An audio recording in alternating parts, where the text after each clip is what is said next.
Reactor online. Sensors online. Weapons online. All systems nominal.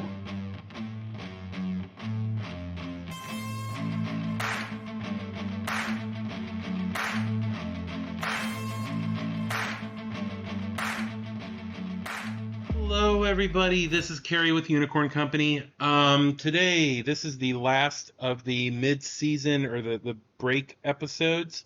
Mainly it's a mech tech. There are a few little things I want to talk about though. And before I really get into anything, I might be a little weird because I am on some painkillers and muscle relaxers and some stuff to help me with some pain, obviously. And I guess maybe I should share why. So, some of you may know, some of you may not, I'm polyamorous.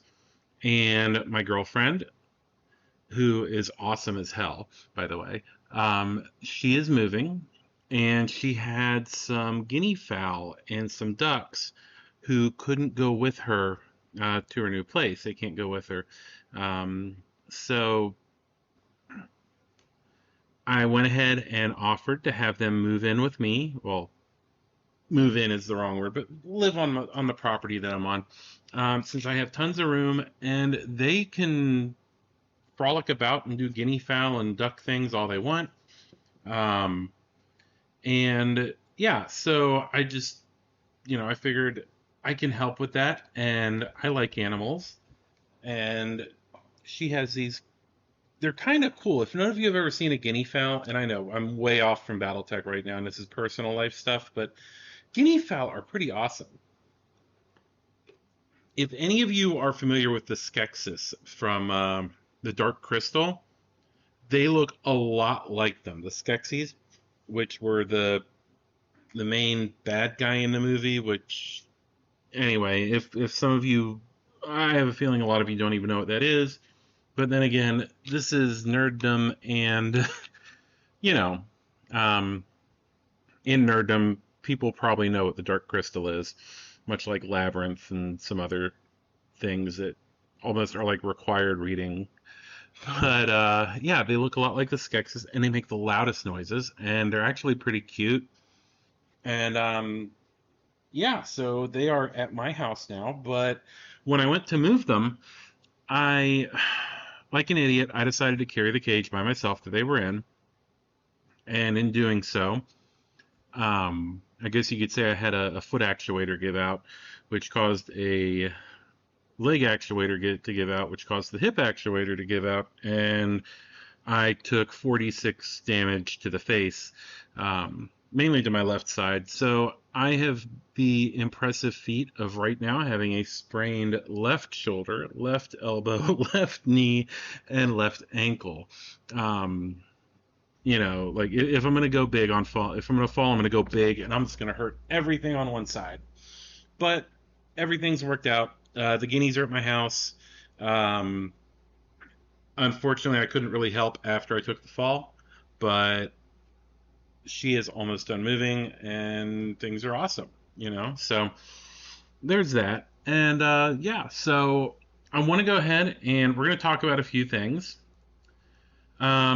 First, I want to let everyone who worked on the Trevor Project raffle know that the thing I've been waiting on is finally here, and all of you will be receiving some packages shortly. If you have not gotten me your address, please send it to me. You know how to contact me through the Discord or through my the Trevor Project email. You can use that as well. But I wanted to thank all of you. You did an amazing job, and it's just phenomenal and awesome. And we have to figure out what we're doing next year.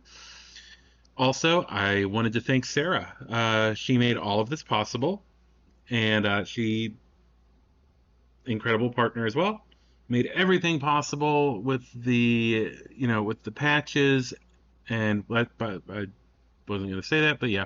So they're unit patches for the Trevor Project raffle. But yeah, Sarah made those possible, and I really appreciate it. So getting into Battletech stuff, like actual Battletech stuff, now that I've ranted for about 5 minutes about my personal life, and about the patches.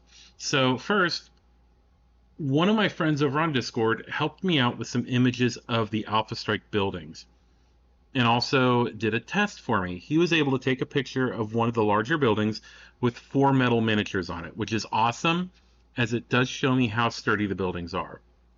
Also, I've been perusing the Ironwood Metal site, and I have to say, while they aren't keeping pace with the new force packs, they do have quite a few of the new minis in metal with variants. I encourage everyone to take a look. In fact, I believe the what's the name of that thing? Oh, the New Avalon Catholic Church Pope drives one. I can't remember what it's called now.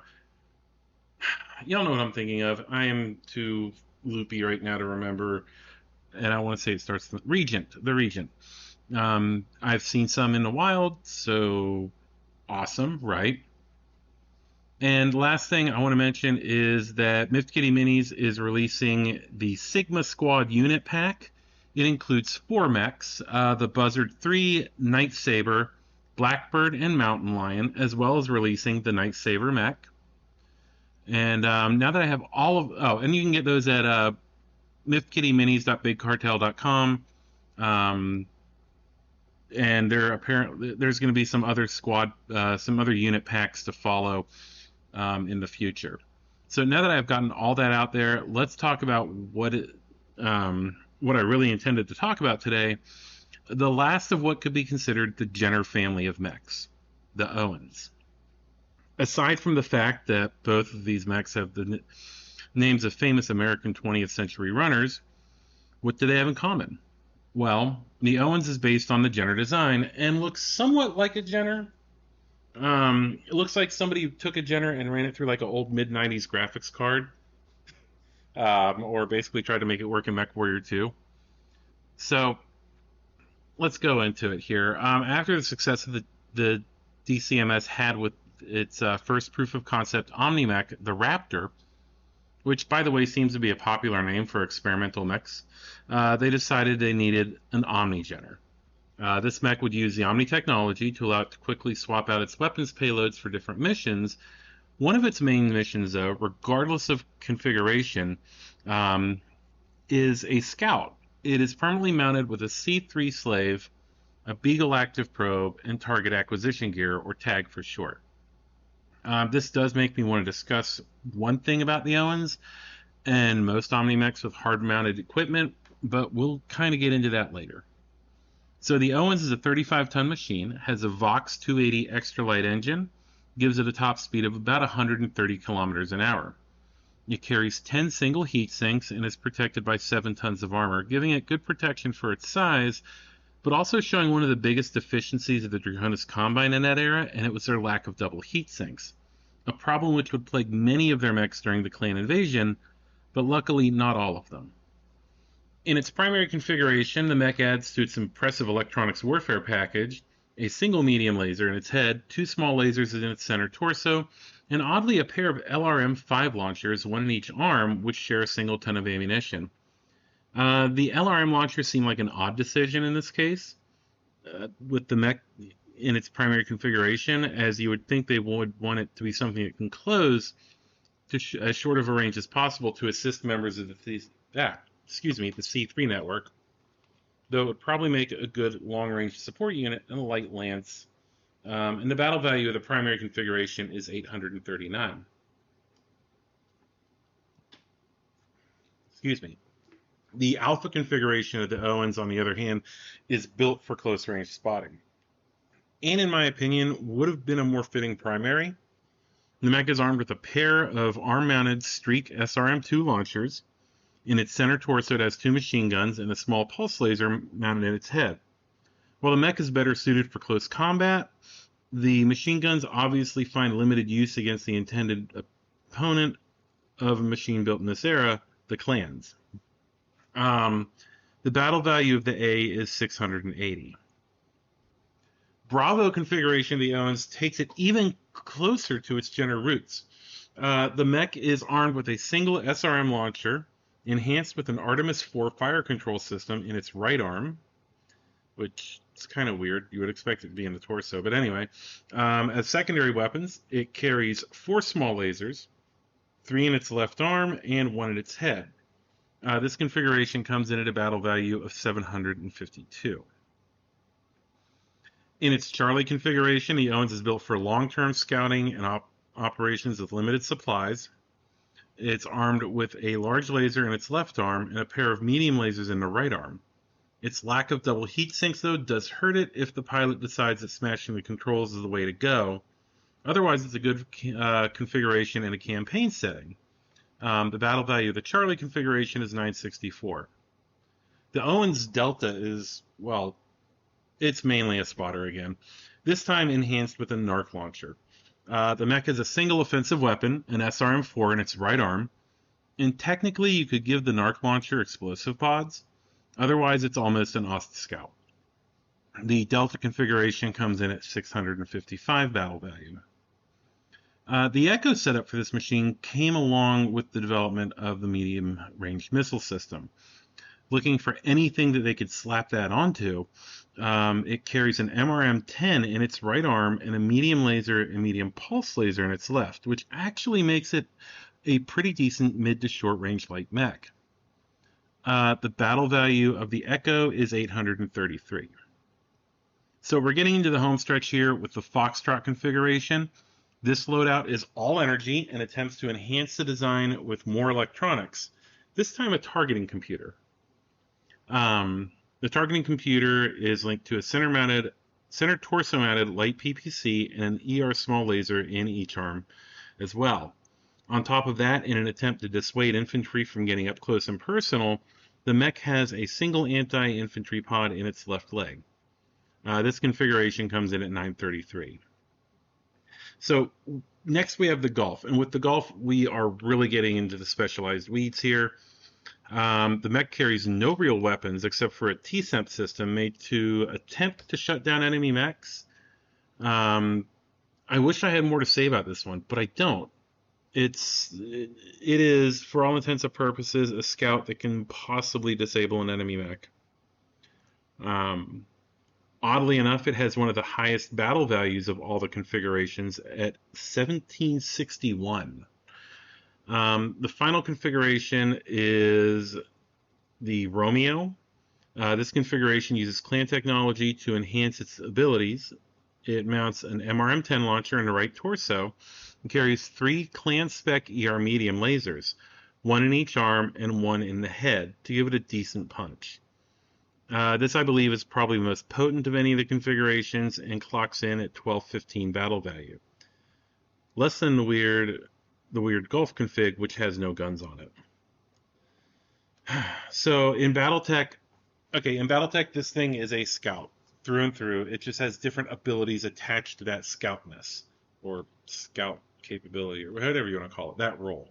Give me a sec. In Alpha Strike, it's still a scout, but it has other it has slight teeth to it. I don't want to say it has a ton of teeth. It has a little bit of teeth. So let's go ahead and look at the baseline of this machine, and we'll go from there. So this is what every variant of the Owens will have, and if there are any changes, I'll let you know. So the mech is Type Battle Mech, Size 1, Target Movement Modifier of 3, Movement of 16, Armor of 4, and Structure of 2, which is very good for a light mech. And every variant will have specials of C3 Slave, Mech Headquarter 1, Omni, Probe, Recon, and Tag. This is a specialized Omni mech, and I kind of hate that. Get to that, though. Still, yeah. So this might be a little bit more than just about the Owens. So the primary configuration of the mech comes in at 38 points, and it is a missile boat. The mech has short and medium values of 2 with a long of 1 and no overheat. It also has the additional special ability of indirect fire 1. For a light lance, it's a decent support mech, which ironically enough would benefit from other C3 units, making it able to hit with that 1 damage at long range easier. Bravo configuration is an extremely short-range unit in Alpha Strike. The mech is once again a scout, comes in at 33 points. It can do 3 damage at short and 1 at medium. Once again, no long or overheat values. Shoot, where was I? Yeah, like I said, I'm a little out there. It also has no additional special abilities over the base configuration. So if you want something that can stab in the back really well, this is it. But it's not going to get there very easily because of its speed. Charlie is an interesting configuration. It's classified as a striker, and with a short and medium of 2, no long or overheat. It doesn't pack a huge punch, but it is a bit more survivable than most configurations, as it does have the energy special ability, reflecting its loadout in classic Battletech, and has a point value of 36 points. Then we go back once again to the scout roll with the D configuration. It has a short and medium of 1, no long or overheat capabilities, and adds the S-Narc ability to its massive toolbox, making it a good unit to pair with LRM and SRM heavy units. I don't know if there's a C3 LRM carrier, but this would be really good with it. It is also one of the lowest cost configurations at 32 points. The Echo is almost an identical clone of the Charlie. This model, while having the same damage profile and also a striker, does not have the ENE ability. And it comes in at the same price. Less related to the mech, but more towards the costing system, this makes me think that on mechs with just 2 structure, the energy ability is negligible. So if you want to run 2 C variants, just one more explodey than the other, this and the Charlie are the 2 you want.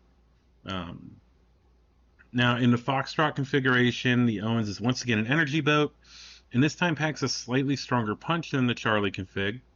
It is classified as a striker and comes in at 39 points. It has a short and medium of 2 and a long of 1 with no overheat. It once again gains the energy special, so once again it's more survivable than most of the configurations on this list. The Golf configuration is a little bit of an odd bird. The mech has no damage values associated with it, and has a point value of 34 points. This is mainly due to all the equipment that it carries, which now includes the special of T-Semp1, making it something which can range from annoyance to terrifying on the battlefield in Alpha Strike, as it can do anything from just mess with your target numbers to outright shut you down. Finally, we have the Romeo. Now, this configuration once again hits about as hard as any of this mech's configs can, with 2 at short and medium, has no long range, but it does have an overheat of 1. It is classified as a striker and comes in at 37 points, and doesn't have any additional special abilities over the base setup. Alright, so this mech pretty much is a decent scout for when it was built. I do want to talk about how this mech is an example of too much hard-mounted equipment, though. I mean, sure, if it's all you have, you aren't going to turn it down. But mounting so much gear on it permanently limits the design space that you have with the mech, regardless of whether you're looking at it in Classic or in Alpha Strike. I mean, hopefully someone at Catalyst comes along and decides we need an Owens 2, which would make better use of the chassis with a couple of upgrades. I mean, the Diamond Shark seemed to be into redoing old Intersphere Omnis, so maybe this time it could be named after a famous runner from the 21st century. You know, but yeah, like, one of the things, and okay, so before I'm going into stuff about next season, I do want to touch on this whole thing with the hard-mounted equipment. So I know they were doing it to show that the Intersphere did not really know what the hell they were doing with designing Omni-Mechs, but this is just really bad. I mean, like, horribly bad. And there are a few designs that could totally totally do with either a Mark II version or just having not had hard-mounted equipment. Mainly the Owens and, oddly enough, the Blackhawk KU. Which the Blackhawk KU, I'm sure everybody knows it. It's a short to medium range powerhouse. Basically, it's a Clan Nova bumped up by a few tons and using inner sphere equipment. But much like the Nova itself, all of its jump jets are hard mount. So you can't swap those out for improved jump jets. Just like here with the Owens, you would have way more hitting power, or at least the capability to have way more hitting power if it was just like a hard-mounted C3 Slave, instead of all this other ancillary equipment that is very niche when it comes to the game, and is mostly useful in scenarios. And yes, I get that. I get that we are looking at, well, they have to have design flaws, and this is a new technology to the inner sphere, so forth, and so on. But it bites, it's rough when you look at it and you're like, if only I didn't have to carry all this extra stuff.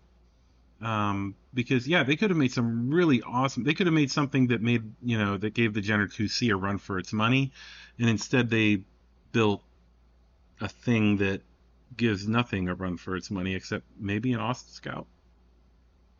Even then, I don't think so. So, that pretty much covers what we were going to talk about here with the Owens. Next time you all will hear from me is on the opening episode of Season 3. I'm not sure if there's going to be anything overarching for that season, like this past season where I had the whole thing with the different eras. Maybe it'll be in the mech techs.